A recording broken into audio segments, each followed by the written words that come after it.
Այն միտքը, որ ես կարող եմ գնալ շատ ձայն հավաքել եւ իշխանությունը ստիպված կգնա, այսինքն կհաշվի ձայները, կասի վայ ներողություն ես գնացի, դες բան կարող է լինել այս։ Եթե տենց բան լինի, դա նշանակում է նրանք, ովքեր ենթադրում են այդպիսի բան, իրանց ենթադրության մեջ, ուրեմն Նիկոլը բարոյական եւ բարձր մակարդակի մարդ է, կամ նախ բոլոր իշխանությունները։ Բայց այդպես է։ Ուրեմն այդ ճանապարհ անիմաց։ Ասում են լավ, կգնանք շատ ձայն հավաքենք, հետո կսարքենք 96 թիվ։ 96 թիվը դեռ դու շատ ձայն հավաքեք, դա է պրոբլեմ։ Հետո կարողացեք 96 թիվ ստանալ, հետո կարողացեք 96 թվի 96 պլյուս անել իշխանություն վերցնել։ Դա է պրոբլեմ։ Երբեմն օրինակ է բերում Գյումրի օրինակը, որ տեսեք Գյումրիում փաստորեն մենք 3 տարբեր շարաշինով, դա ոչ իշխանական քաղաք է։ Ազգային ժողովի ընտրությունները դրան նման չեն դիմում։ Դա ծուղակ է, Գյումրին ծուղակ է։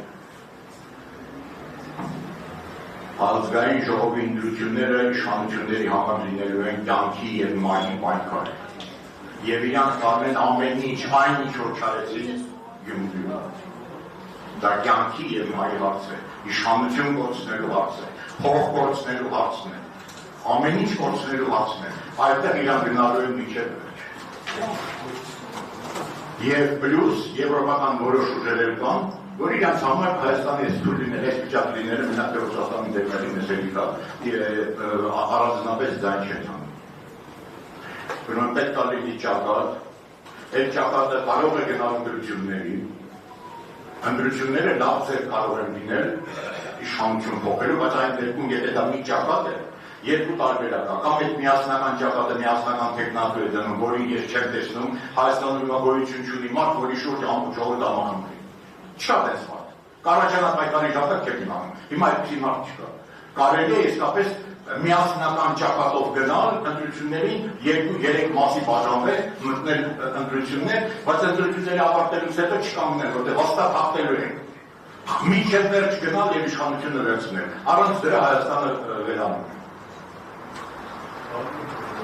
Ես դրա համար առաջարկում եմ, որ մեր նորընտիր ղեկավարությունը կուսակցության